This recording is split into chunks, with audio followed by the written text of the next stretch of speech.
Porque eu sou hamburguero, eu gosto de comer hambúrguer desde 1980 e pouco. Eu comecei a namorar com minha mulher em 1980. Minha diversão era num sábado e ir numa hamburgueria. Quem que tinha naquela época? New Dog, Milk Mellow, a turma toda aí. E eu sempre gostei de inovar. Foi quando eu comecei naquela época a fabricar aquelas manteigueiras de alumínio fundido, criei a régua de pão depois na trave, foi mais...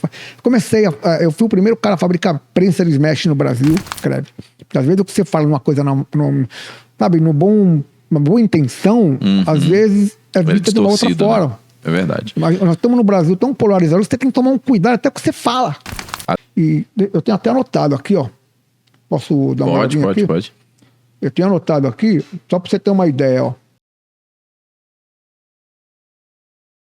Salve, salve, galera! Estamos começando mais um Burger no Papo aqui diretamente dos estúdios BNP para todo o nosso Brasil e quiçá aí alguns países do mundo via YouTube, que eu recebi umas mensagens aí de uma galera que tá fora, mas também tá acompanhando a gente pelas histórias, pelas férias que passam por aqui. E hoje não vai ser diferente. Hoje tá pesado o bate-papo, hein? A gente teve que ir lá em... Pô, eu não vou falar isso não, que eu vou judiar, né? Não vou falar de idade, não. Mas é um dos caras que praticamente fundou o hambúrguer aqui em São Paulo, pela história, pela vivência que já tem no mercado. Vai trazer muita informação, muito conteúdo, só que primeiro, antes de eu apresentar essa fera para vocês, eu quero falar um pouquinho aqui rapidinho dos nossos patrocinadores, os nossos parceiros que fazem o rolê acontecer. E a gente sabe que sem parceria ninguém vai para lugar nenhum, né? Então, quero agradecer ao time da CDM Finanças, McCoy's Pickle Factory, Pris Food, com as embalagens aí para o seu negócio, Quantum Pão BR, a minha querida Speed Foods do coração, Farm Freights, Recri Produtora, que é quem faz o nosso rolê acontecer, a mágica do negócio aqui. E também, se você quer ter camisas do seu podcast preferido, vai lá, @usebnpoficial. Essa galera vai estar passando ao longo do nosso episódio na minha tela, na sua tela. E vai lá, dá uma força, compartilha, comenta, curte, segue, faz cotação, se inscreve. Se precisar de ajuda, chama a gente, porque parceria é tudo no negócio. Network é fundamental para o sucesso, né não? Pela voz, vocês já sentiram, né, que é irreconhecível. Não tem como você estar no lugar, ouvir a voz dele e não saber quem é. Eu tô aqui com ele, Elierson, para a gente falar um pouquinho sobre a Trade e sobre o mercado do hambúrguer. Seja muito bem-vindo, é uma honra receber você aqui. Que, putz, no mercado do hambúrguer é reconhecido pela galera, é uma referência para muita gente que começou há muito tempo, que já está há um tempo aí caminhando e que está por começar também. Sempre a galera fala com muito carinho, com muito cuidado, com muita referência positiva. E é muito bom ter você aqui pra gente bater um papo sobre isso. Eu que agradeço o convite, é muito bom falar do que a gente gosta, né? Do que a gente vive no dia a dia, porque eu praticamente, o tempo que eu tô acordado, 80% o assunto é pão e hambúrguer. 80%.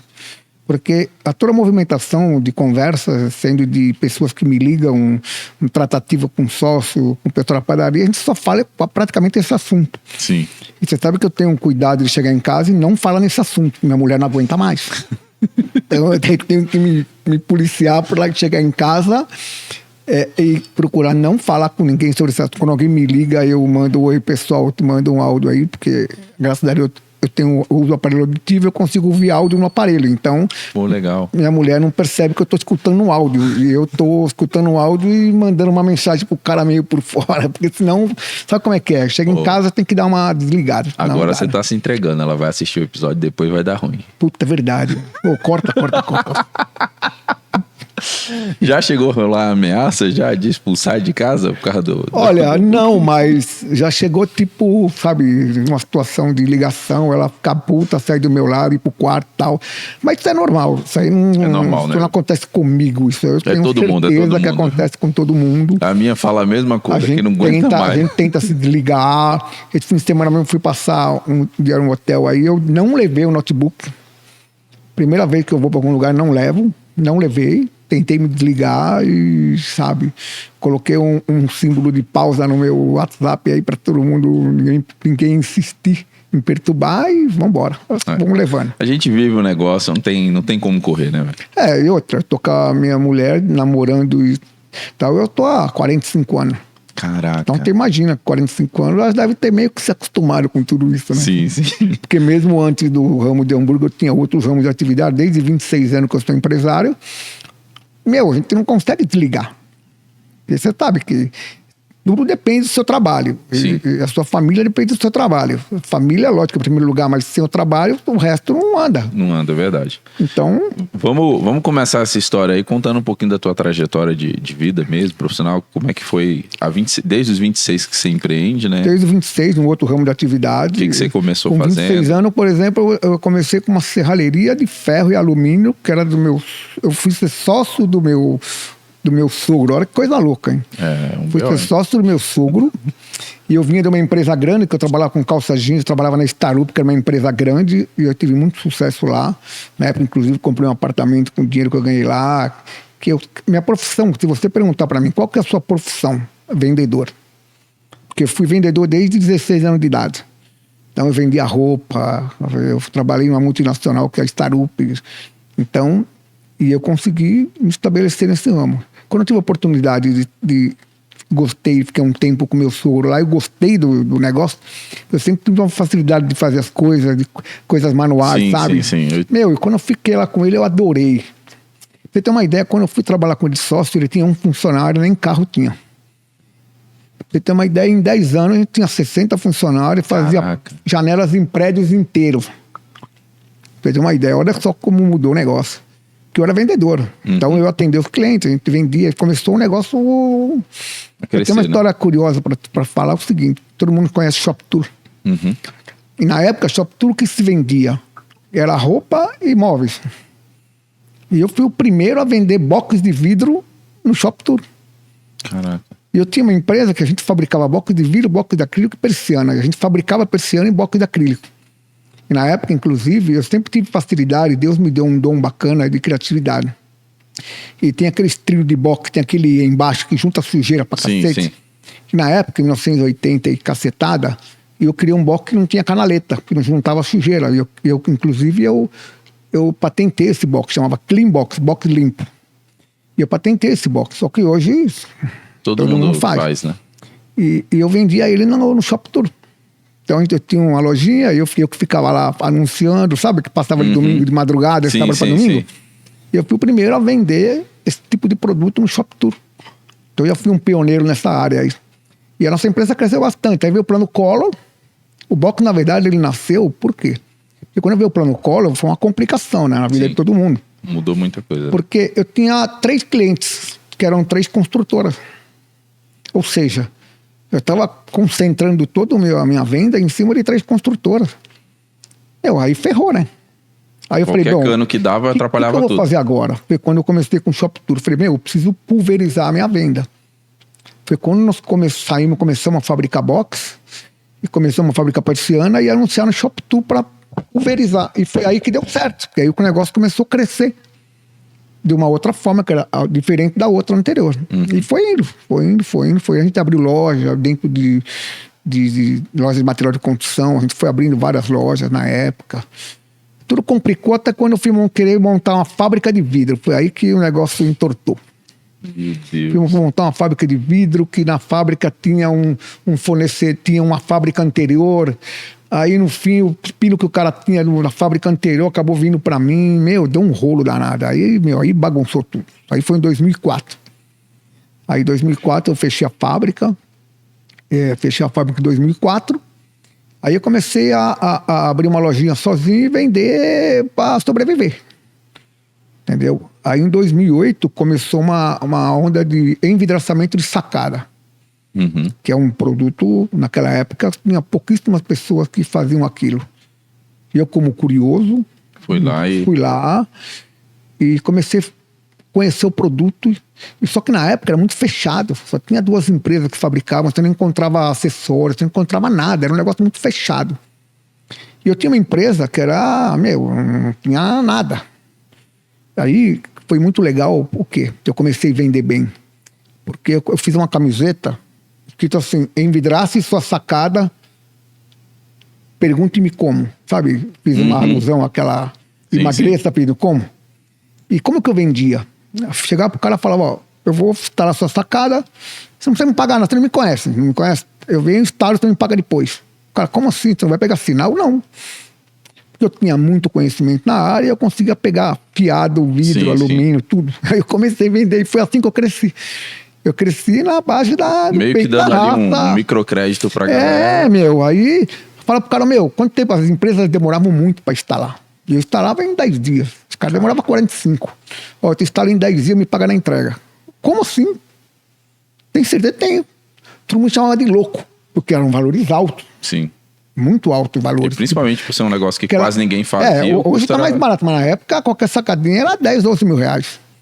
E a primeira que eu vendi, nunca me esqueço, foi engraçado, foi perto do fim do ano, 12 mil reais. Era uma sacada curva. Eu fiquei uma semana para medir, para instalar. E eu junto com o instalador. E foi uma coisa legal, foi tudo aprendizado, porque a gente vai crescendo com as dificuldades. Né? Isso aí em 2008. E foi indo. Aí devagar eu cresci de novo. Aí eu abri loja, comprei caminhão. Aí sozinho eu consegui crescer de novo. E foi indo. Aí daí foi uma coisa engraçada que daí, esse negócio de acessórios, eu comecei a fabricar o meu acessório, meu roldana, minhas fechaduras. Meu Deus. Porque eu ia nos lugares vender. Não achava? Não é que não achava. Eu ia nos lugares vender e todo mundo só tinha o mesmo acessório. E eu queria uma roldana diferente, uma fechadura diferente, não tinha no mercado. Falei, vou começar a fabricar. E eu não tinha máquina. Aí como é que eu fabricava? Aí eu te pergunto, como é que a Volkswagen fabrica carro? Ela fabrica carro? Fabrica o carro. Mas ela fabrica o pneu? Não. Ela fabrica o paralama? Então, o que eu fazia? Eu criava o produto, desenhava, que eu tenho essa facilidade em AutoCAD e 3D e tal. Eu mandava fazer as peças e montava. Mandava pintar, montava e entregava. Entendeu? Aí eu comecei a fazer um negócio legal. Comecei a vender acessórios de uma forma bacana. O que era? O cara passava o desenho da obra para mim e eu entregava para ele o kit da instalação para ele. Não tem que ficar comprando um monte de roldano, um monte de fechadura. Eu prestava um serviço para ele. Igual você faz com o seu produto. Você não vende picado? Sim. Então, eu fazia isso. O cara vendia uma sacada que a 10 roldano é uma fechadura. Eu não vendia uma caixa de 50 roldano. Eu vendia exatamente o que ele ia usar. Tá? Aí eu também usava o meu know-how com isso para prestar uma consultoria para ele. Porque ele mandava o desenho para mim. Eu calculava todo o material exatamente que ele ia, colocava até o número do pedido dele no pacote para facilitar a vida dele. Porque como eu tinha empresa, eu sabia como funcionava. Então isso facilitou. Aí eu cresci de novo, aí abri a fábrica de acessórios. Isso em 2009, acessórios. E já começou minha paixão por hambúrguer. Em 2008, 2009, quando eu fui para a Argentina. Uma coisa engraçada. Fui para a Argentina, mudou toda a minha vida de cozinheiro. Por quê? Nunca mais comprei a picanha. Nunca mais. E conheci o sal entrefino. Outra vida, né? Eu ia pra Argentina, trazia 10, 12 quilos. Uma vez me pararam no aeroporto, foi uma confusão, né? Porque o cara achava que era pó, sei lá. E eu só fazia assim. E quando eu voltei da Argentina, você vai dar risada. Eu comprei uma peça de contrafilé e mandei o moer pra fazer hambúrguer. Você imagina fazer um hambúrguer com contrafilé? Sim. Pô, a coisa mais deliciosa do mundo. Pô, é uma carne fantástica. Mas como é que vai fazer hambúrguer com contrafilé? Mas eu não estava pensando em vender, eu queria fazer pro meu consumo, então dane-se. E era a primeira mordida foi. Eu fazia ele igualzinho faz um bife ancho. Pô, era uma delícia. A hora que eu mordi aquele hambúrguer, eu falei, meu Deus do céu, que coisa deliciosa. Eu sempre fazia com fraldinha ou contrafilé hambúrguer em casa. Então eu comecei a fazer, na verdade, hambúrguer alto em casa para o meu consumo em 2009 e 2008. E ali era meio que o boom do mercado estava começando a se movimentar. Né? E a minha história com hambúrguer de verdade começou porque eu sou um apaixonado por hambúrguer. Eu sou ipiranguista, estudava num colégio perto do Seu Osvaldo, e meu ponto de ônibus era em frente ao Seu Osvaldo. Eu desci em frente ao Seu Osvaldo. E ali começou a minha paixão por hambúrguer, na verdade. Porque aquele molhinho de tomate dele é inacreditável. Era o convite, pode né? Falar o que quiser, não, hambúrguer, não sei o que lá. Não, é muito o sabor dele, aquela mistura, que mistura maionese com molho de tomate, é fantástica. É verdade. E eu virei fã daquilo. E estranho, quando eu casei, eu comecei a cozinhar de verdade. E eu sempre quis fazer hambúrguer. E meu objetivo era fazer um hambúrguer parecido com o Osvaldo. Aí começou a minha brincadeira com o hambúrguer. Querer fazer um hambúrguer parecido, que eu mordesse, me sentisse no Seu Osvaldo. Essa que era a questão. Eu queria um dia, eu quero fazer hambúrguer, que um dia eu morda e me sinta, fechar os olhos e me sinta dentro do Seu Osvaldo. Esse era o meu objetivo com o hambúrguer. E naquela época o Facebook ele tava bombando naquela época. Aí eu criei um grupo dentro do Facebook que chamava Hamburgueiros. Hamburgueiros.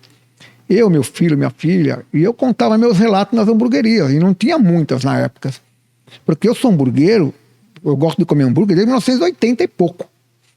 Eu comecei a namorar com minha mulher em 1980. Minha diversão era num sábado e ir numa hamburgueria. Quem que tinha naquela época? New Dog, Milk Mellow, essa turma toda aí. Então, eu comecei a me acostumar a comer hambúrguer com hambúrguer raiz, com aquele hambúrguer tradicional. Ele, sabe, que é o X-salada real de verdade. Né? Que, na verdade, é o meu sanduíche preferido, é o X-salada. A combinação é perfeita, a conjugação é maravilhosa. Então começou. Então, aí, naquela época não tinha Instagram para você conhecer lugares novos. Sim, verdade. Aí tinha um negócio no Estadão que falava sobre comidas, lugares que abriam e tal. Só que só saia no domingo. Só que eu tinha muita ansiedade e queria ver logo. Aí eu ia no sábado à noite, numa banca na Cidade Jardim, que eles recebiam o Estadão. À noite já, para poder vender, né? E eu não queria esperar o dia seguinte para ver o que tinha de novidade. Caraca. Então eu ia lá. Aí aproveitava o quê? Na Cidade Jardim tinha o quê? Tinha o Milk Mellow. Então eu ia no Milk Mellow, comia um X-salada e já ia na banca. E nessa empresa que eu trabalhei no Pastel, tinha uma época que eu trabalhei na Cidade Jardim em frente ao Milk Mellow. Você imagina o que eu comi de X-salada na minha vida. Meu Deus. Eu trabalhava em frente. Eu vi quando reformou o Milk Mellow. Eu trabalhava na Cidade Jardim em frente ao Milk Mellow. Então, todo o papo era assim. Quando eu abri o McDonald's na Paulista, eu fiquei 3 horas na fila. Então, tem muita história. Você sempre esteve envolvido, né? Envolvido desde aquela época. Mesmo trabalhando com outras coisas sempre. O que você sente de mais diferença, assim, hoje, olhando os dois cenários, né? Não, é assim, o que eu sinto de diferença é o seguinte, que antigamente, essa americanização dessa rede de hamburguerias tradicionais que na época antiga, quando eu usava todo aquele pão, selava, tem um corte parcial, faz aquela montagem de hambúrguer, que hoje, teoricamente, ninguém mais monta hamburgueria fazendo esse tipo de sanduíche. Sim. Ninguém mais. E o que acontece? A diferença é que naquela época teve esse boom dessa turma, certo? Aí vamos falar, aí começou em 2008, você começa a abrir, as hamburguerias começaram a abrir. Teve muita gente que tentou fazer hambúrgueres altos ao ponto. Roberto Pérez, por exemplo, é um. Na minha opinião, é um cara fantástico. Infelizmente, eu não consigo ter contato com ele. Eu tentei várias vezes falar com ele. Roberto Pérez, ele tinha uma hamburgueria nos Jardins, chamava Rock Dream. Meu, era fantástico. Ele já tentava fazer o hambúrguer ao ponto naquela época. Só que, meu, quando você tenta fazer uma coisa muito nova, onde todo mundo tem... É difícil. As pessoas, de mudar, né? Tem pessoas que têm uma dificuldade com essas mudanças, sabe? A resistência é muito grande. Ele tentou voltar para o Brasil em 2012, se eu não me engano. Ele abriu uma casa na Hélio Peregrino de novo, mas não conseguiu ir para frente também. Não conseguiu. E uma coisa que eu acho uma coisa engraçada, que eu fui naquele evento lá do Fabrício do Hambúrguer Perfeito, Sim. E eu tirei uma foto com o Luiz Sintra e com o Renato, né? Aí o cara perguntou, pô, que é o Luiz Sintra? Tem gente hoje do ramo do hambúrguer que não sabe quem é o Luiz Sintra. Pois é. E pra mim ele é um cara que também deu uma levantada no hambúrguer perfeita. Ele foi uma referência pra mim absurda, o Luiz Sintra. Verdade. Ele foi uma puta referência. Então você imagina que esse boom desses hambúrgueres tradicionais começou em 66, se eu não me engano. Abriu a primeira casa e eu tenho até anotado aqui, ó. Posso dar uma olhadinha aqui? Pode. Eu tenho anotado aqui, só para você ter uma ideia, ó. O primeiro hamburgueria tradicional foi em 63, Chico Hambúrguer. Caraca. Tem o Acácio também no Tatuapé, de 54, mas o Acácio virou uma hamburgueria depois. Ele era uma lanchonete que também fazia hambúrguer, mas vendia outras coisas também. Não era já especializado, exatamente. né? O pessoal fala, hamburgueria desde 1954. Não é bem a verdade. Ele começou, na verdade, como uma lanchonetezinha que ele vendia hambúrguer, mas vendia outras coisas. Depois que ele realmente, pelo menos a história que eu consegui dar uma pesquisada sobre isso. Aí você tem Joaquim, Chico Hambúrguer 63, Joaquim 65, Oswaldo 66, Oregon, que já fechou lá, né? Oregon e o New Dog e a Chapa, olha só, em 67. Aí você tem Bulldog 68, os Niris Top Dog Rob em 69. Ou seja, na década de 60, olha, foi o que deu boom. Tanto é que lá na fábrica de pão nossa, eu comecei a fazer esse pão clássico, que a gente chama de pão clássico, eu pus o código dele de 60, porque foi na época dos anos 60 que começou o boom dessas hamburguerias. Aí tem o Milk Mary 76, o Marques e tudo mais. Aí, em 81, tem o Ritz, que é um restaurante que existe até hoje, que fazia o hambúrguer ao ponto.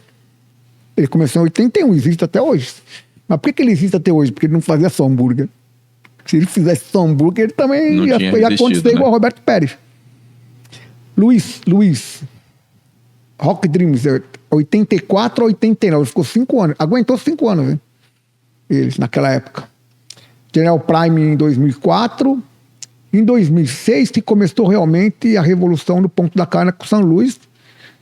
E o Budget Market, que foi 2011, que bombou lá com o Paulinho Ola, que ele foi um divisor de águas também.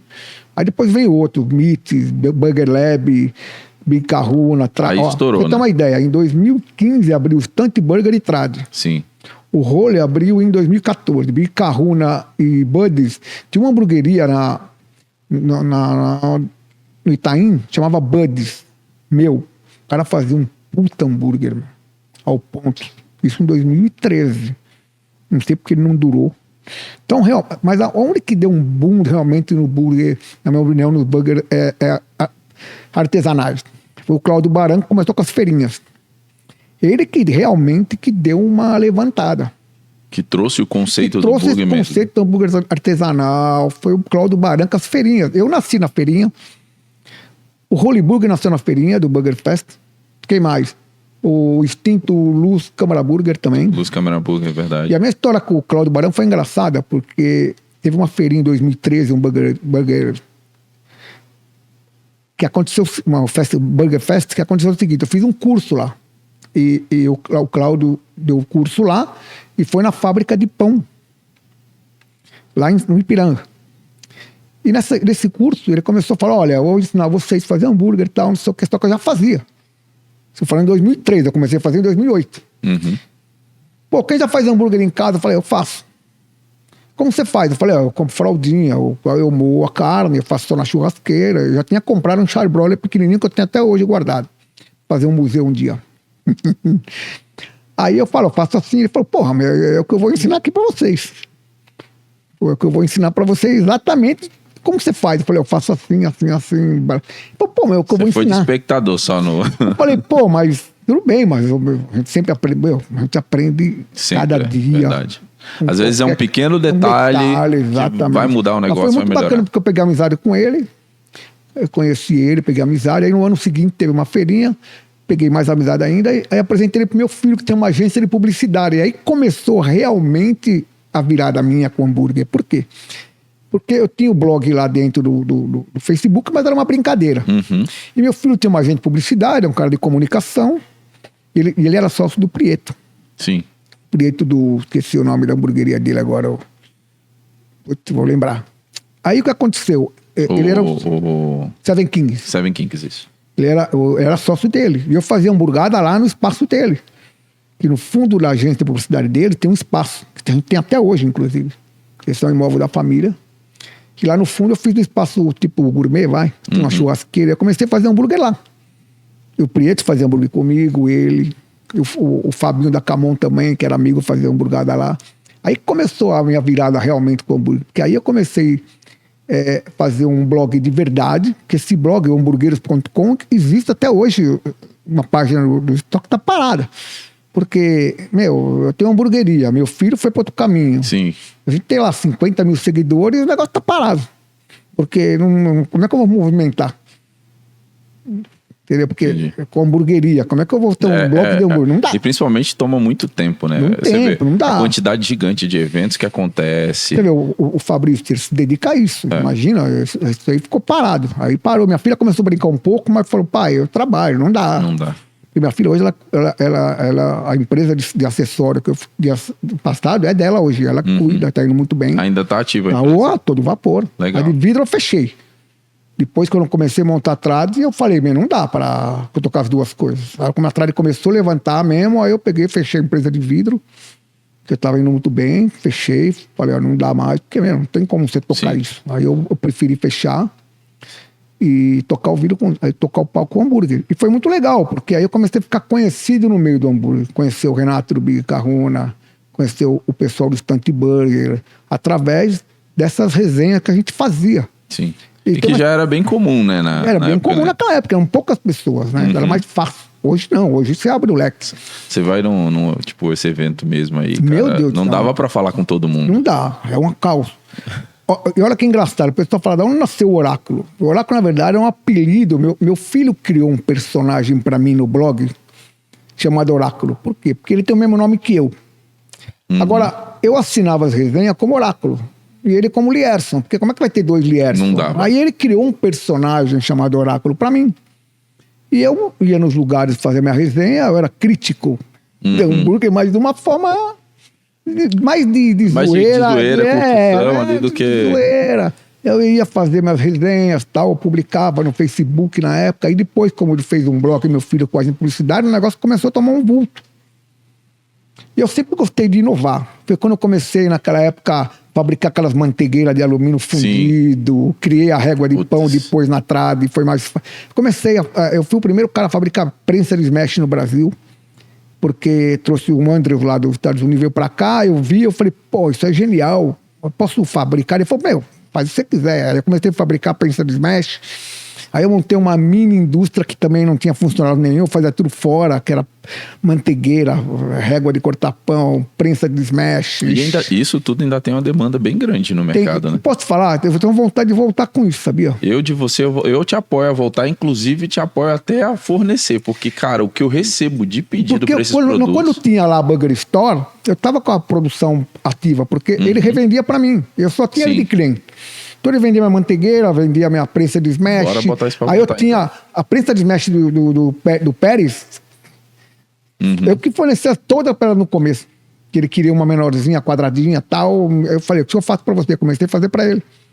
Eu fiz para ele. Aí depois comecei a desenhar umas prensas minha maluca. Na trade, o nosso smash na trade, eu faço uma prensa que eu desenhei para nós, que ela tem um calço lateral, para ter padrão. Porque prensa de smash, quando você deixa ela lisa... Depende da força da pessoa. Você não consegue ter padrão. Eu vi que ela tem um calcinho nas bordas, né? Ela tem um calcinho dos lados. Isso é legal. Aí qualquer um deixa padronizado. E como não tenho bem bolinha do Smash, eu pego o hambúrguer de 100 gramas e transformo em Smash, eu tenho que ter um padrão. Então eu tenho uma prensa de Smash com calcinho lateral, com um design bem diferente hoje que eu faço. O cara bate e virou, pronto, tá padronizado. Assim, ele fica um pouquinho só maior que o pão, tem padrão. Porque eu tenho uma linha de smash dentro da trade, porque eu acho smash uma coisa muito bacana, porque é uma opção para quem gosta de bem passado. Sim. Então a pessoa que gosta de bem passado já se acostumou que ele vai pelo smash. A percepção de sabor é outra também, né? Tem aquela reação, aquela questão do caramelizado da carne, do marinade. Então, fantástico. Mas aí também depende muito da técnica que você usa também. Porque tem cara... Você sabe que às vezes eu vejo algumas pessoas fazer vídeo no Instagram, a chapa tem 1 metro de largura. Aí o cara vai fazer um smash. E o que me incomoda? Não é que ele tá errado. É que me incomoda porque eu acho que ele não precisa fazer isso. Aí ele vai lá e vira, põe no mesmo lugar que tá o hambúrguer. Pô, vira do lado, vira pra frente, vira pra trás. Por que vai virar no mesmo lugar, meu? Você concorda que a temperatura já não é a mesma? Já não é a mesma. A do lado tá muito mais quente. Com certeza. Pô, vira pro lado, pra trás, pra frente. Você tem 4 lugares pra virar o hambúrguer, cacete. E faz errado. E vai no mesmo lugar, pô. Dica número 1 já tá na casa. Pode anotar. Não, mas você pra entendeu? Não fazer errado de novo, Se você é verdade. Não tem pasto, se tá com a chapa lotada, tudo bem. Eu nunca tinha pensado por essa lógica, mas de forma natural eu já faço isso. Até quando eu tô fazendo, sei lá, um churrasco, alguma coisa, eu nunca coloco no mesmo lugar. Eu sempre vou fazendo esse revezamento de mudando as coisas de posição. Quando eu vou fazer hambúrguer mesmo na chapa, alguma coisa, estou no evento, bom, porque eu você já pega ia uma área mudando. mais quente. Você pega uma área mais quente. Que é onde você tá com a temperatura baixa. Não é que tá baixa, mas já perdeu um pouco. Já perdeu um pouco de temperatura. Voltando ao assunto de quando começou, aí começou essa negócio. Aí meu filho começou a fazer o site e cuidar do Instagram do Burger Fest do Cláudio. Foi quando veio a proposta dele pra gente vender hambúrguer numa feirinha. Pô, vocês não vão vender hambúrguer numa... Pô, dá uma barraca pra vocês vender. Aí meu filho veio conversar comigo. Aí entra aquela história. Eu tinha fábrica de vidro, tinha caminhão, tinha fábrica de acessórios e tal.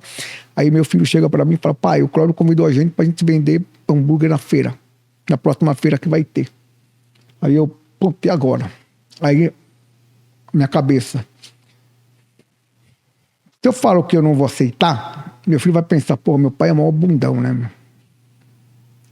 Mas não tinha equipamento. Eu tinha um broilerzinho desse tamanho, de 25, pra fazer em casa. Aí eu falei, pode fazer, vambora. Na época, quando eu fazia hamburgada lá na agência do meu filho, o que eles mais gostavam, eu fazia cheddar com pepperoni. Aí eu pegava o cheddar, inglês de verdade, rodela de pepperoni, grelhava e fazia cheddar com pepperoni, só. E eles adoravam. Aí eu comecei a pensar, que hambúrguer eu vou vender lá? Como que eu vou fazer? Aí nasceu o Oráculo. Porque aí nasceu o Oráculo, como eu venho de uma história de fábrica, que eu tinha fábrica, a gente costuma a fazer a otimização de processo para facilitar a produção. Aí foi quando eu criei o Oráculo, o molho Oráculo, com cheddar moído, para facilitar o atendimento dos clientes, para eu não ficar assando pepperoni. Eu falei, preciso o pau. Aí eu tive a ideia de comprar uma derretedora de chocolate para manter quente. Aquele negócio de pegar sorvete para manter padrão de diâmetro, eu peguei uma grandão, aí eu pegava um negócio de sorvete e ia pôr em cima do hambúrguer. Aí meu filho criou toda a parte visual, logotipo, fizemos um puta negócio bacana, o próprio Felipe Prieto ajudou, bombou, Nossa, vendemos 1.800 hambúrguer num dia. Caraca. Foi uma organização, e quando terminou, o Cláudio falou, parabéns, primeira vez que vocês fizeram, vocês mataram a pau. Quem mexe com produção já tem meio que isso na mente, né? De criar uma linha de produção. Olha só que engraçado.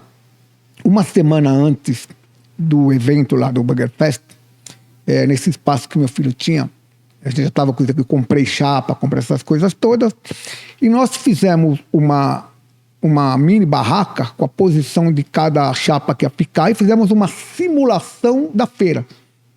Olha que coisa de maluco. Uma simulação da feira. Nós fizemos uma simulação, pusemos a chapa na mesma posição que ia ficar lá na barraca. Meu filho falou, pai, vamos vender a 5 conto aí para poder chamar a gente para treinar. Foi o que nós fizemos.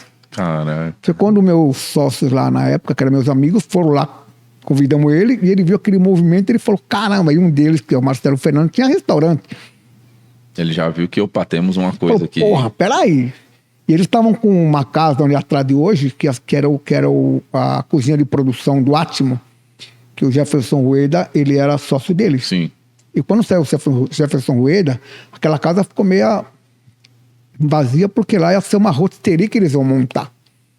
Então, aí depois que foi um sucesso, aí eles viram um sucesso, aí ele convidou a gente para montar a hamburgueria, foi quando nasceu a Trade. Quando nasceu a Trade, foi justamente por causa desse sucesso que foi essa feirinha aí.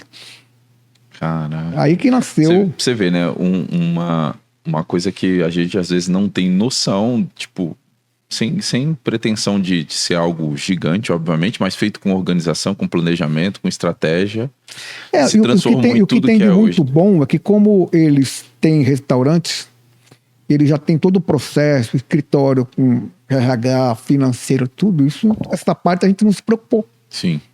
A gente não se preocupou com essa parte. Foi mais para a parte operacional mais cozinha, mesmo. Que essa parte de retaguarda, como é até hoje, que a gente tem um escritório lá onde tem todo esse departamento. Hoje nós somos total quase 11 CNPJ, juntando padaria, todas as lojas, algumas lojas são 10 ou 11 CNPJs. Então, você imagina você cuidar de 10 ou 11 CNPJs. Sim, é difícil. CMV e tudo mais, RH, funcionário, não sei o quê, tudo isso aí. Então nós temos um escritório que cuida de tudo isso. E eu tenho liberdade para criar, para ir para a rua, sabe? Eu tenho uma coisa assim, toda segunda-feira eu vou para padaria. Segunda-feira eu dei meu dia de ficar na padaria, para a gente poder saber tudo que está acontecendo. E quarta-feira no escritório. Terça, quinta, sábado, meu amigo, rua, nas lojas. Eu passo um dia numa loja, vou para outra, vou para cozinha, vou fazer o diabo. Entendeu? Então... Hoje o que você sente, assim, de mais diferente? A gente sabe que São Paulo é uma loucura, né? Pro mundo do hambúrguer.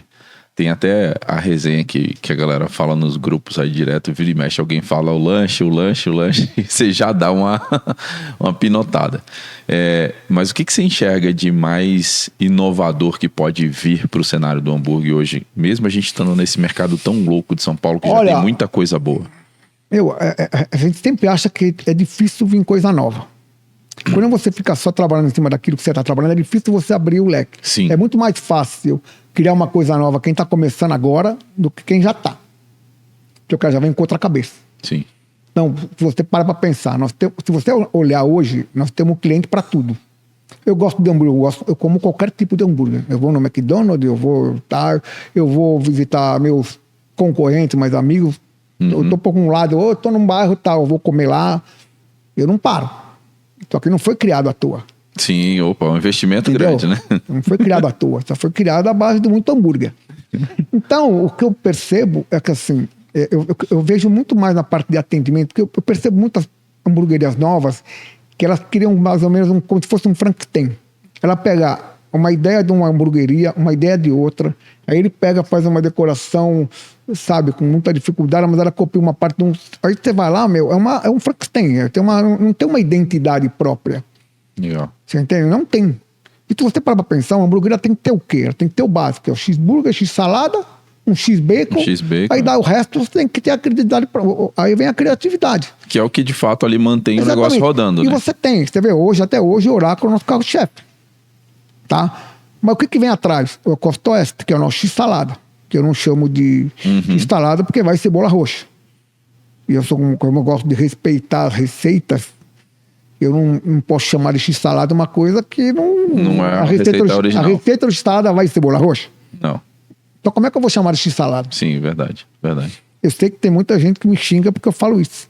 Não, mas eu falo isso porque a minha opinião... Por exemplo, você quer chamar de X-salada, o problema é você, pode chamar. Só que eu não acho certo. Daí é o seu muito negócio, nome, a X-salada da casa. Sim. Tem muitos sanduíches que tem a receita própria. As pessoas mudam. Outro, por exemplo, o americano. O americano não vai maionese. Você quer põe o nome, põe americano da casa, americano, sei lá. Agora, a partir do momento que uma pessoa que conhece uma receita do X-salada, chega numa padaria e pede um americano, vai morder, pô, mas tem maionese. Mas onde está escrito que tem maionese? É. Então, eu acho que tem que respeito a esse tipo de receita, tem que ter respeito. Então, eu vou respeitar o cara que criou o X-salada, que ele não coloca cebola roxa, também não vou colocar. E por que chama Costa Oeste lá? Porque na Costa Oeste americana eles usam muito cebola roxa. Cebola roxa, né? Então, em homenagem a eles, lá que a gente pôs o nome de Costa Oeste, pela Costa Oeste americana. Porque o sanduíche, se você parar pra pensar, ó, X-burger, pão, carne e queijo, X-salada, X-bacon. Por exemplo, X-bacon. X-bacon é pão, carne, queijo e bacon. Só. Acabou. Não vai maionese. Lá atrás, no nosso X-bacon é X-bacon ou BBQ, porque vai o molho barbecue, mas eu mudo o nome. Eu vejo muito lugar que serve X-bacon e vem com maionese. Pô, mas X-bacon não vai com maionese. E aí você tira a identidade da origem, produto, né? Porque, ó, olha só, existe um manual do chapeiro clássico. O manual do chapeiro clássico é o seguinte: X-burger, pão, carne e queijo, só. Não vai maionese.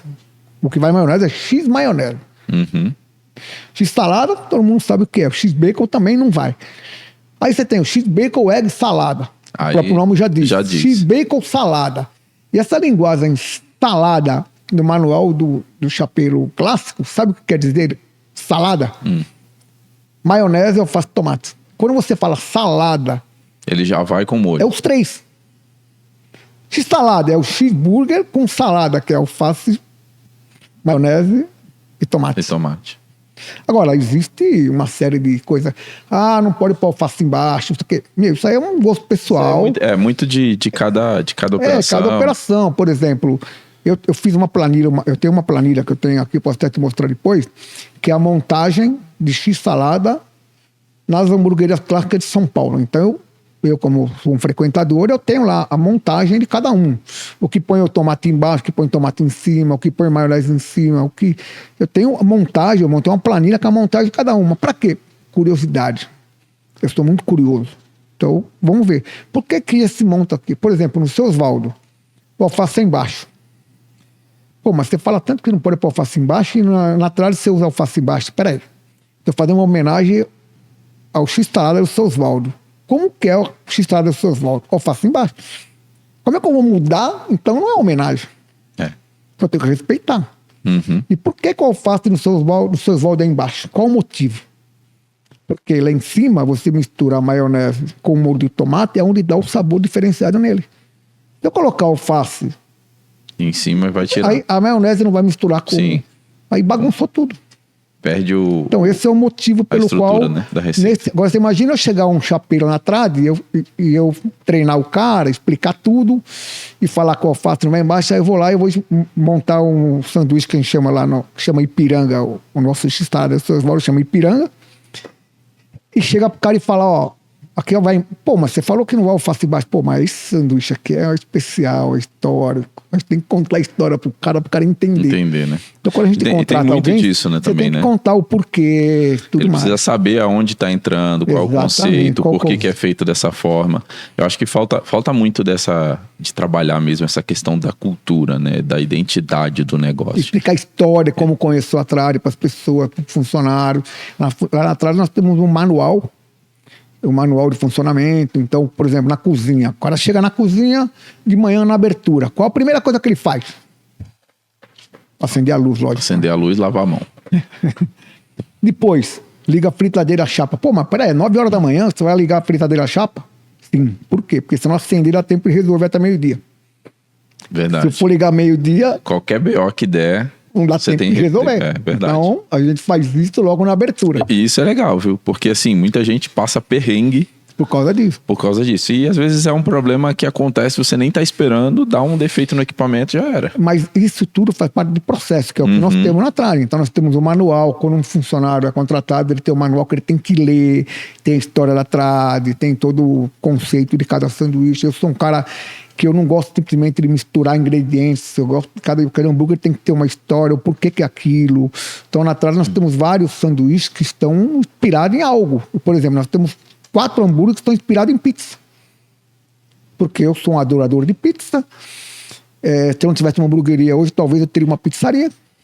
Não pensa em montar uma pizza. Pensar a gente pensa, mas acho que minha mulher deixa. É difícil. Eu Se você acho que montar uma pizzaria, você sai de casa. Eu perco com a mulher, meu. São 45 anos, né, meu? Melhor continuar com a mulher. Então, eu tenho muito hambúrguer, por exemplo, desde o começo da tarde, nós temos um hambúrguer chamado Castelões, que é homenagem à pizza Castelões. E aí, para usar linguiça, que linguiça que eu vou usar? Bom, vamos na Castelões conversar. Aí o cara fala assim, olha, eu não uso mais a linguiça que começou a história nossa, porque hoje a gente fabrica a nossa linguiça. Mas a nossa linguiça que o meu pai, que o tio dele, o pai dele usava, era esta linguiça.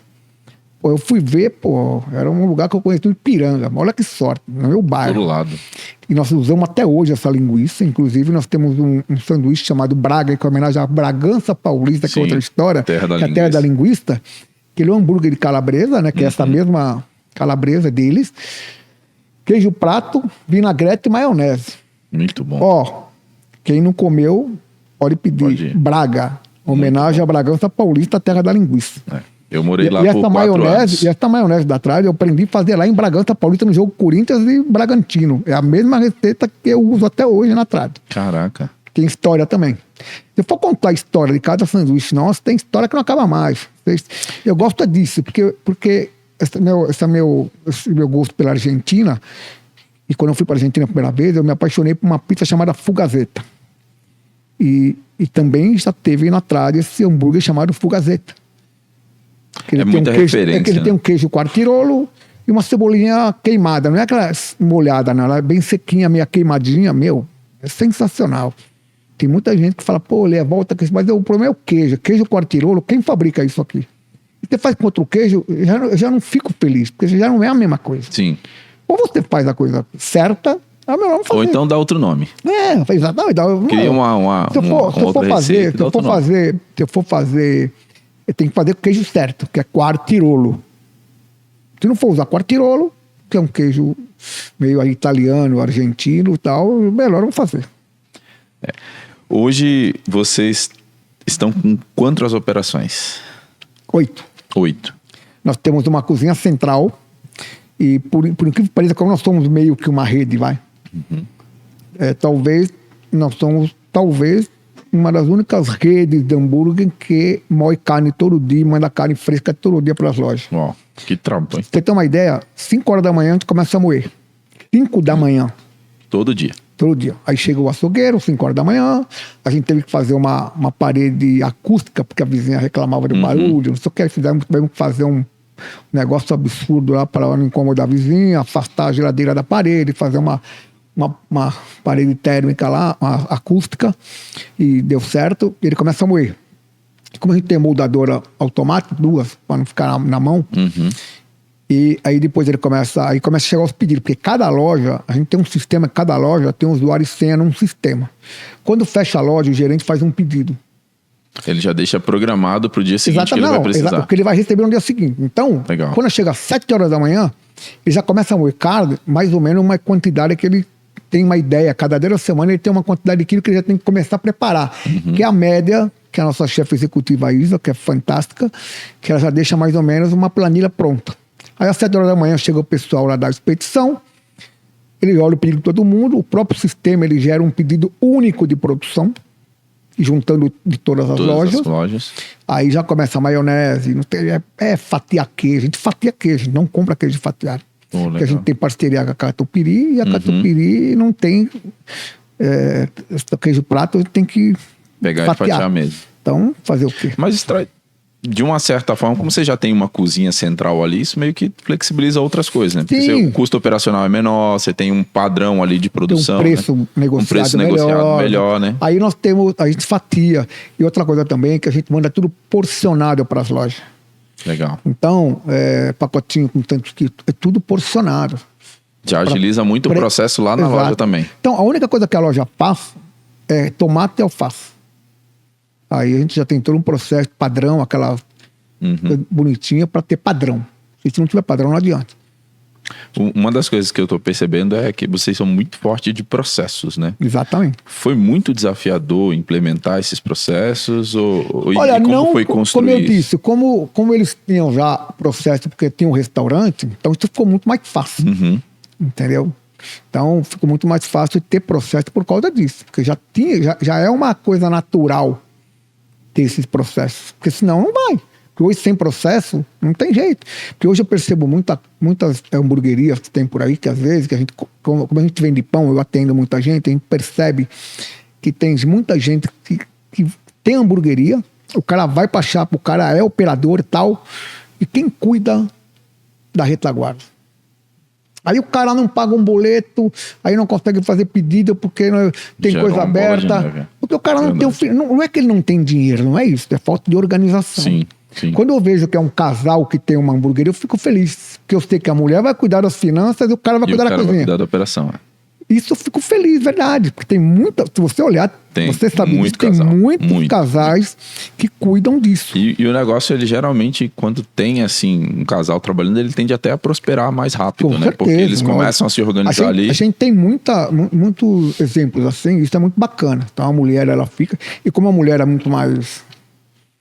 Aliás, eu sou um fã, assim, incondicional das mulheres. Elas que mandam em tudo. O meu braço direito na trade é mulher, na padaria é mulher, e eu sou um fã assim. Ó, eu vou te falar uma percepção muito louca, né? Assim, eu sempre tive uma boa relação de trabalho em todas as empresas que eu fiz e uma boa convivência, sempre tive um resultado muito positivo.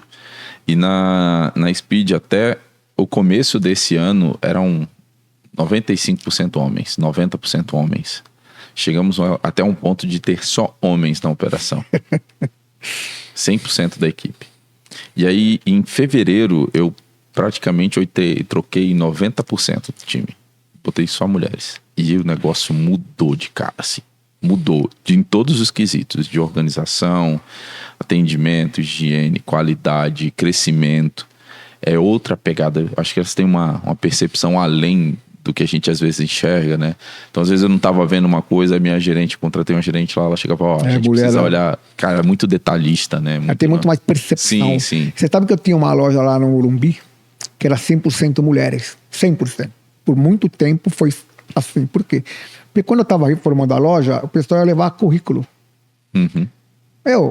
Aí já começa a iniciativa, a diferença da iniciativa do homem e da mulher. 90% das pessoas que me levavam currículo era mulher. Aí eu falei, vou fazer uma brincadeira. O meu íntimo, falei, já que só tem mulher, vamos fazer uma brincadeirinha aqui. Eu não fiz alarde disso, é uma coisa pessoal minha. Aí montamos uma equipe mulher e foi muito bem.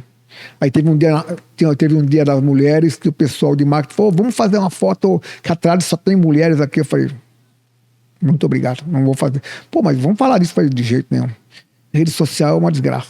Qualquer assunto Porque virou uma polêmica. O que acontece? Imagina se eu chegar e falar, não, olha aqui essa unidade da Trad é só mulher. Eu arrumei pra cabeça. Sim, verdade. Eu vou arrumar pra cabeça. Eu falei, de jeito nenhum, a gente pode fotografar a equipe, mas não falar disso. Falar equipe feminina aqui, mas não falar disso. Porque a gente sabe que tem que tomar muito cuidado com o que você escreve. Porque às vezes o que você fala numa coisa, sabe, uma boa intenção, às vezes é vista de uma outra forma. Né? É verdade. Mas nós estamos no Brasil tão polarizado, você tem que tomar um cuidado até com o que você fala. Às vezes, agora a gente está tendo que tomar cuidado até com como a gente gesticula. Né, os gestos que a gente faz qualquer coisa, é do fulano A, do B, do C, então qualquer coisa. Tomar um cuidado. É terrível. A gente não pode tomar partido de nada, fazer nosso trabalho, divulgar bonitinho, ó, meu amigo, cada um e acabou. Além desse corre todo aí da Trad, você tem a Atmino, que fornece aí os produtos pra galera, dá uma fortalecida também legal do mercado, e você tá muito envolvido com o meio do hambúrguer, né? Você está sempre em eventos, tudo que envolve a galera do hambúrguer, você tá sempre junto lá, a gente acaba se esbarrando por ali, aqui e tal. O que você enxerga pro cenário das hamburguerias hoje, até a gente falando um pouco, a gente estava falando aqui nos bastidores, né? A gente tá tendo uma mudança muito importante agora, né? A gente tinha aí o iFood praticamente reinando solitário, navegando no Mar Azul, e aí chegou a 99, tá chegando a Kita agora aí. Que vai, da sua percepção e experiência, o que você sente que vai mudar para o mercado? Eu vou falar uma história para você que aconteceu comigo na Trad, o seguinte, a Trad nasceu em 2015. Em 2016, eu comecei a perceber que o delivery teria uma realidade. O meu sócio, nem meu filho gostavam muito dessa ideia de embalar um hambúrguer artesanal e tudo mais. Imagina você embalar um Oráculo, por exemplo. Aliás, recentemente eu criei uma cinta que resolve esse problema. Ele não suja o papel. Negócio fantástico. Aí o que acontece? Naquela época, a gente tem que fazer muito trabalho. Eu comecei a fazer um teste na Trad de segunda, terça e quarta, somente à noite. Eu cuidava da operação direitinho. Eu pegava a sacola, levava lá fora pro motoboy. Comecei a ter um volume. Aí com esse volume, a gente montou um delivery na rua de baixo da Trad. E começou a ir muito bem. Só para você ter uma ideia, antes da pandemia, para falar em números, a gente multiplicou por 5 a quantidade de pedidos da Trad. Na pandemia. E a gente está mantendo, graças a Deus, essa média muito bem. A gente tem um ticket médio bom. Porque nós fazemos hambúrguer, a gente não faz hambúrguer como hamburguerias que a gente tem muito sucesso que fazem por aí. Põe hambúrguer na chapa, pau, põe conservador de proteína e tal. Nós não. Nós somos um restaurante que vende hambúrguer. Então, se você vai lá e faz um hambúrguer pedido no iFood ou na 99 hoje, o seu hambúrguer é feito para você. Na comanda vai estar lá, aquele hambúrguer é seu. É o ponto, bem passado, mal passado. Legal. Eu não tenho conservador de proteína. Não tenho. Vou arrumar aqui, o negócio tá meio caindo. Eu encontro o pessoal em evento e falo, pô, que conservador de proteína você usa? Nenhum. E toaster? Não tenho nenhum. Pô, a Trad não tem? Não. Eu não estou dizendo que não é isso. Que depende da cozinha, não há necessidade. É o meu caso. Você tem processos bem definidos, exatamente. Né? Então, não é que às vezes fala, pô, mas então você não gosta. Não é que eu não gosto. É que o meu produto é um pouco diferente. Eu sou um restaurante que vende hambúrguer. Eu não encho a chapa de hambúrguer. Você entendeu? Sim. De qualquer hambúrguer vai na gaveta de qualquer um. Isso não é crítica a quem faz isso, pelo amor de Deus. Sim. Porque quando você fala mas uma coisa... é a cultura do teu negócio, né? Você quer servir uma experiência... Hoje em dia, quando você fala uma coisa que é da sua preferência, as pessoas acham que quem faz diferente é crítica. Não é isso. Verdade. É uma preferência nossa que nós temos isso desde o começo. A gente continuou dessa forma. Pode ser que amanhã eu mude. Não é que é errado. Mas isso define muito quem são vocês, né? Exatamente. Que são as características, a qualidade do produto. Tem muita gente no mercado que faz tipo, os caras são um avião. Mas assim, um negócio é um absurdo. Só que é a nossa concepção, o nosso tipo de trabalho. Então, é outra coisa também que eu ia falar sobre quando eu vejo vídeo de pessoas fazendo hambúrguer na internet. Pô, entra comando, o cara vai fazer um hambúrguer. Aí como é que pode o cara pegar o pão na chapa primeiro antes de fazer a carne? Na minha cabeça não entra essas coisas. Primeiro faz a carne, o pão é pro final. Sim. Eu, às Ele vezes, eu sai faço quentinho ali junto com hamburgada em futebol de amigos meus. Eu faço hamburgada. Eu vou lá, faço a carne, o pão é final. Enquanto descansa a carne, eu selo o pão. Isso aí. E aí sai tudo com o mesmo padrão de temperatura. E outra também, quando você sela o pão numa temperatura mais rápida, sabe o que acontece? Ele sela de verdade e você deixa ele crocante mesmo, sabe? Uhum. Se você deixa o pão numa temperatura mais baixa muito tempo, ele cozinha, ele perde estrutura. Aí você ferra com ele, você ferra com o pão. Como é que você faz, pega um pão no micro-ondas? O que acontece? Ele fica molenga. Fica. Se você deixar numa chapa, numa temperatura mais baixa, de repente você fala assim, eu vou pôr uma temperatura mais baixa do lado e faço hambúrguer, o tempo vai ser igual. Você fica bom com o seu pão. Tanto é que tem lojas nossas, por exemplo, que a gente treina, que nas horas mais calmas, da tarde, 3, 4, 5 horas da tarde, que é a hora do lanche, do lanche da tarde. Do lanche da tarde, eu nem deixo a chapa de pão ligada. Eu esquento na própria chapa. E tem uma outra coisa que é legal. Às vezes, tem uma parte que fica mais limpa da chapa, eles montam o hambúrguer na própria chapa, na parte mais fria. Porque aí você faz o quê? Você dá uma desidratada na parte de baixo do pão e o pão fica muito mais firme, mais quente e chega no cliente muito melhor. Dá até aquele crocantezinho. Porque o que acontece? Uma das coisas que mais me incomoda em hambúrguer é quando você pega o pão e o seu dedão enfia e divide o pão. Isso é um problema. E com isso que é muito bom, agora uma coisa que a gente usa muito é aquelas mesas térmicas, né? Que a gente monta, isso a gente usa na tralha, que isso é maravilhoso. Que a gente monta lá e quando a gente deixa o pão lá, ele mantém enquanto você está montando, isso ajuda muito. Sim. Isso é um negócio fantástico que fizeram. Que essas mesas térmicas aí é maravilhoso. Isso daí é fantástico. Mas Pro futuro, o Lierson, o que você enxerga para Trade, para Timino? Quais são os sonhos de vocês aí pro mercado? A Timino hoje, ela não para. Eu falo que a Timino é um case do sucesso. Eu vou explicar o motivo. Porque o nosso Instagram não tem ninguém cuidando. Se eu falar para você que eu não tenho um vendedor, você vai falar mentira. Eu tenho um vendedor interno, mas eu não tenho ninguém na rua atrás de cliente. Porque a Timino, por que eu falo que é um case de sucesso? Porque a gente nunca faturou um mês menos do que o anterior, desde que nós abrimos. E quem são nossos vendedores? São nossos próprios clientes. Então, é incrível como eu recebo não tem um dia sequer que eu não recebo uma chamada de alguém, tal cara me passou seu contato. Não tem tô falando sério, não tem um dia. Hoje foram 2 que entram em contato comigo. Agora eu tenho uma pessoa boa no comercial que faz esse atendimento, tá? Mas não tem um dia. Então quem que faz esse trabalho? É o nosso próprio cliente, que falam bem do produto. Ou seja, você tem um produto bom, ele se vende sozinho. E como que nasceu a padaria? Nasceu na época, em 2015, com a Trade, tinham poucas opções de pão. E aconteceram algumas situações lá um pouco desagradáveis na época, que meio que eu falei, vou começar a fazer meu pão. E na parte de cima da Trade, tinha uma mini padaria, que era do meu sócio do restaurante, que tinha um forno de lastro e uma maceira. Então a gente começou a fazer pão para nós. E começou o pessoal, meus amigos iam lá comer hambúrguer. Que pão é esse? A gente fabrica aqui. Sério? Vende para mim. Aí comecei a vender pão um para outro. Daqui a pouco virou um negócio. Foi o que aconteceu com a minha fábrica de acessórios. Coisa, que eu ia nas lojas, eu ia nos prédios vender. Olha, quem é esse acessório? É meu, eu fabrico para mim. Vende para mim. Vende.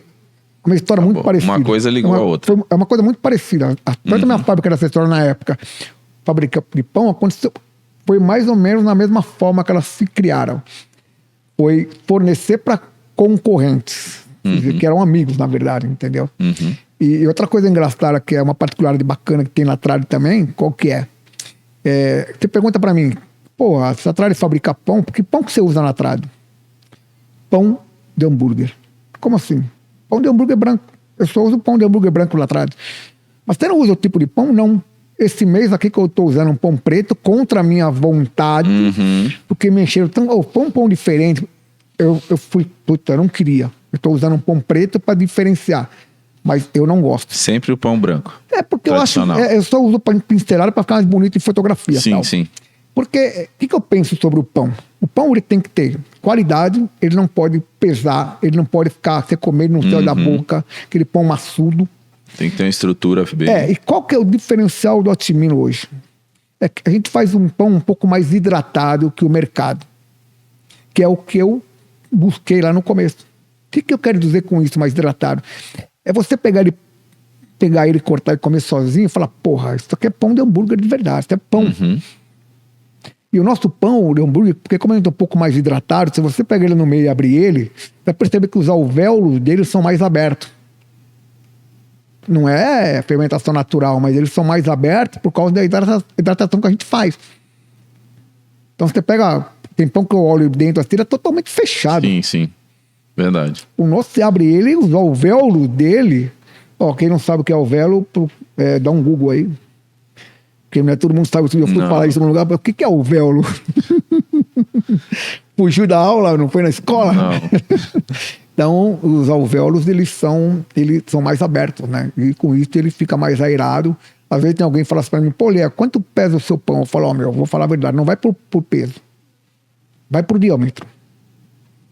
Por quê? Porque o peso é muito relativo. Depende da massa que você usa. E a massa é muito versátil, né? Dependendo do massa. período, então, da temperatura. Você pega por a massa de um pão australiano, ela é muito mais densa que de um pão branco. Sim. Então não vai por peso. Você vai pelo diâmetro. Você usa pão de 10 ou de 11. Porque hoje a gente tem de 10 e de 11. E o pão smash. Tem um smash que é um pouco mais baixinho. Tá? É um pouco mais baixinho. Porque o smash ele requer um pão um pouco mais baixo. Mas ele tem o mesmo diâmetro que o padrão nosso, que é 10. Porém, ele é um pouquinho mais baixo, vão 10 gramas a menos.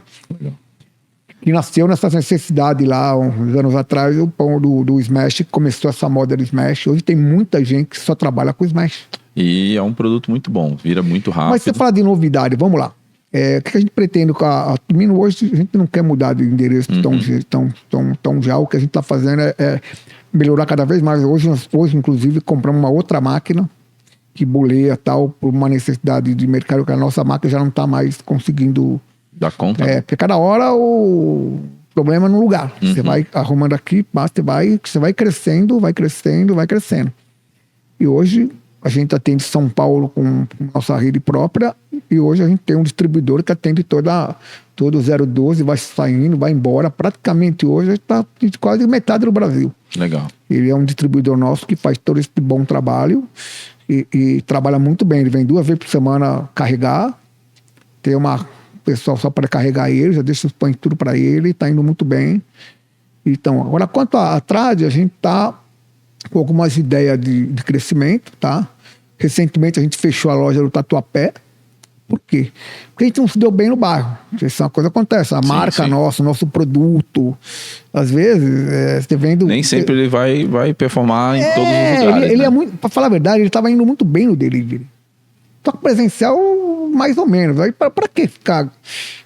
Sabe? Sim. Custo-benefício não compensa, não tá dando prejuízo, sabe? Mas, porque existe esse negócio de bairrismo. Porque às vezes o pessoal do bairro fala, pô, o cara tem uma hamburgueria do bairro, por que eu vou dar moral pra um cara que veio lá da Vila Nova Conceição, de tá indo...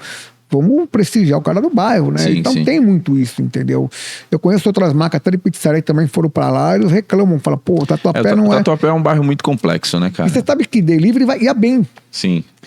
Porque eu acho que delivery, sabe, quem sabe aquela história de ninguém tá vendo, então pode vir de outro. Agora, pra sair pra um lugar, não sei se eu me sinto bem. E tem uma, por exemplo, eu morei ali na região ali, Tatuapé, Vila Formosa e tal.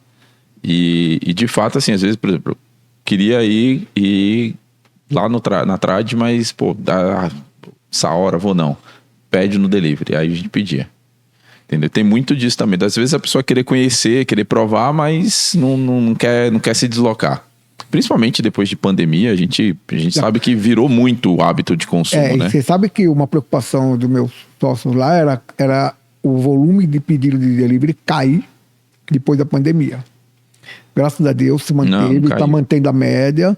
O que, na verdade, não voltou, que era antes, era o presencial, por uma série de fatores. Era presencial. A gente tem uma loja em Pinheiros que, meu amigo, é uma loja fantástica. Nós estamos embaixo do Hilton Hotel lá. É a melhor loja nossa, é fantástica. Movimento todos os dias, noite e dia, delivery, meu, pauleira. Tem uma gerente maravilhosa lá, aquela loja é uma loja fantástica nossa. Então, por que pareça, a gente não pode ter lojinha, sabe? Em bairro não vai, meu. Ou você monta logo uma puta lojona aí, pau, ao nível de trás, ou não faz nada. Agora, o único problema nosso tá em Ipiranga. A gente pegou um ponto lá que tem 25 metros quadrados e, meu amigo, tá dando um problema Tá dando do caramba. problema porque não dá. não dá conta, né, da demanda. Não dá conta. Tá muito pequena a cozinha, não tá dando conta. O nosso gerente Ronaldo, ele faz milagre. Ele tira leite de pedra, pra falar o português claro. Eu não sei como ele faz pra falar o português, que eu não sei. Ele dá nó em pingo d'água. Ele faz um negócio absurdo. Lá você pretende expandir também? Não, lá sim. A gente tá procurando até um lugar no Ipiranga pra gente fazer um presencial bacana, no nível nosso. E voltando ao assunto do delivery, nós assinamos com a 99. Legal. Qual o motivo? Você perguntar, qual que é o motivo pra você que, porra, o iFood é tão bom e tal? Qual que é o motivo principal? É não colocar todos os ovos na mesma cesta. Sabe? Por que é só o iFood? Onde está escrito que só pode o iFood vender delivery? Uhum. Sabe? A gente precisa parar com esse negócio, sabe? E essa vinda da 99 está tirando um pouco essa ideia. Eu acho que tá legal. Agora, eles começaram agora. Tem falha ainda, mas cada dia que passa melhorar mais. Tem que ter até, eu acho que um pouco de compreensão, porque se você olhar para trás e ver toda... Eu não vou usar o termo estar refém do iFood, mas porque também o iFood teve sua contribuição positiva para o mercado, desenvolveu muita coisa. Sem dúvida. Mas tudo que é um monopólio, ele não é saudável para o mercado. Então, assim, é bom ter outros players no mercado, é bom ter outras pessoas movimentando. E agora, você vê aí, a 99 botou um bi... A Mituan vem com mais, se eu não me engano, mais 6 e o iFood vai entrar com 17. Olha o quanto isso vai gerar de impacto no mercado. Mas você sabe que esse papo do iFood com 17 é muito relativo, porque, tá bom, eles vão prestar conta. Como é que você vai saber o que ele gastou? A gente não vai saber. Eu acho mais jogada de marketing do que outra coisa. Porque, teoricamente, ele não tem como investir para fazer o quê? Agora, quem tá chegando, sim. Vão ter que investir. Agora, ele vai fazer o que com esse dinheiro? É verdade. Eu acho que foi mais de uma fato resposta, a gente não tem como medir, né? Isso mais é uma resposta a nível de marketing, na minha opinião, tá? Tô falando que é isso, do que outra coisa, porque eles não têm o que fazer. Faz sentido. Porque eles vão fazer o quê? Eles vão dar dinheiro para frete grátis, vão fazer... A 99, eu uso as duas plataformas, eu que na trade mexo nas plataformas, eu coloco o produto lá na plataforma e tudo mais, eu mexo nas duas. Tem muita coisa legal na 99 que não tem no iFood. Tem muita coisa no iFood que não tem no 99. As duas plataformas são boas, porém, cada uma tem a sua particularidade. E cada dia que passa, a 99 melhora mais. Uhum. O iFood tem coisa que ela tem na plataforma que eu não gosto. Eu vou alterar um ingrediente lá, às vezes o negócio, vai alterar em todos. Eu não quero, eu quero alterar nesse, eu não posso. Aí eu tenho que criar um novo naquele. Pô, ele te ingessa, mano. Tem coisa na iFood que eu não gosto. Agora, já no 99, não. Não tem esse problema. Então, eu vou lá criar uma categoria nova, um adicional novo, eu consigo fazer.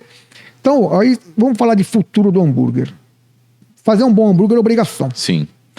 Identidade para qualquer hamburgueria tem que ter. Graças a Deus já tem a Trari, que tem aquele prato que eu criei lá, um prato que tem um ressalto no meio, um negócio diferente, que eu tenho de alumínio fundido, que é uma assinatura nossa. Todo mundo me pergunta assim, pô, mas onde você compra? Não compro, fabrico. Como você fabrica? Você fabrica prato? Fabrico. Aquela mesma técnica que eu fabricava acessório. Uhum. Eu desenhei, mandei fazer a ferramenta de fundição e um cara funde para mim. Tá bom. Não dá para vender para mim. Eu falei, não posso, isso aqui é uma marca de da minha empresa. Mas começou lá atrás de pedra-sabão. Você olhar, se você escrever no iFood, se você escrever hoje no Google, o que é pedra de hambúrguer, prato de pedra de hambúrguer? É o prato que eu desenhei lá atrás. Por que eu mudei para alumínio? Por dois motivos. Primeiro, porque quebrava muito e era muito pesado. Uhum. E todo mundo começou a usar. Aí eu comecei a ver no Mercado Livre prato de pedra de hambúrguer. Eu olhava o desenho, pô, não copiou. Meu. Eu falei, vou bolar um que ninguém copie. Alumínio fundido. Pelo menos não é que não vai copiar, mas vai ser bem mais difícil alguém fazer. E até hoje eu nunca vi ninguém fazer o de alumínio fundido. Até hoje já faz um bom tempo que eu estou fazendo. E é o mesmo cara que fundia as peças minhas de alumínio das peças lá atrás, é o mesmo cara que faz o prato para mim. E é o que faz a manteigueira também de alumínio fundido. Então eu tenho essa facilidade de criar essas coisas por causa do meu ramo anterior, né? E acaba, você vê, né? Os talentos eles vão se acumulando, né? A gente vai conseguindo adicionar em uma coisa e em outra. Essa questão do melhorar um produto, melhorar a experiência, acrescentando toda essa expertise que você tem. A régua de cortar pão que eu criei lá. Hoje eu vejo, às vezes, filme na Argentina, o cara fala, porra, onde eu fui parar o negócio? É verdade. E nasceu de uma necessidade. Outra particularidade da trade, você vai dar risada. Além da trade usar só um tipo de pão, que é o pão branco, a gente, na Atimina, a gente vende pão cortado, certo? A gente fabrica, tem a máquina de cortar pão. Certo. Se eu te falar que a trade não compra pão cortado. Só o inteiro e corta na hora. E outra, não é exatamente na hora de pôr na chapa. Hora de pôr na chapa. Não pode cortar antes de deixar lá, não. Imagina se eu chego numa trade e pego um pouco de pão cortado do lado. Dá um troço. Não pode. Mas o pão tem que ser cortado na hora. Por quê? Porque o pão, quando você corta antes, você tem a validade dele naturalmente, e tem um problema que ele retesa, porque a parte que tem a casca onde foi assado, ele segura mais, o miolo dá uma segurada. Quando você vai selar, ele não sela bonitinho do jeito que eu gosto, por inteiro. Ele não fica aquela selagem linda, sabe, nele inteiro. Ele fica selado mais as bordas. E eu não gosto disso. Se eu não gosto, eu não vou usar.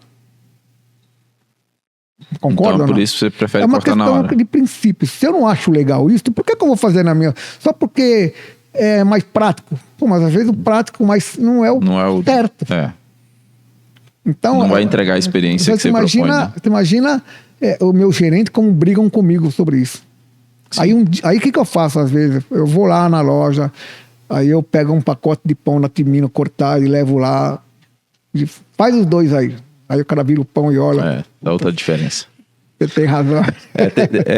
A identidade ela tem que estar muito viva dentro do negócio, né? Eu acho que é um dos grandes diferenciais hoje, porque que nem você falou, fazer hambúrguer qualquer um pode fazer bem feito é obrigatório, mas você tem que manter viva a sua característica também, tem que ter o respeito, tem que ter o cuidado com a característica. Exatamente. Nessão, obrigado por você ter vindo aqui bater um papo com a gente, cara. Pô, aula. Dá pra gente ficar falando 3 dias, contar a história de cada hambúrguer. Tem história que não acaba mais. Tem muita história. Mas oportunidades não vão faltar. A gente quer fazer algumas resenhas aqui e trazer a galera junto também. Então, em breve, a gente vai ter outras possibilidades. Te agradeço demais você ter vindo aqui. Tem um presentinho especial aqui da nossa equipe.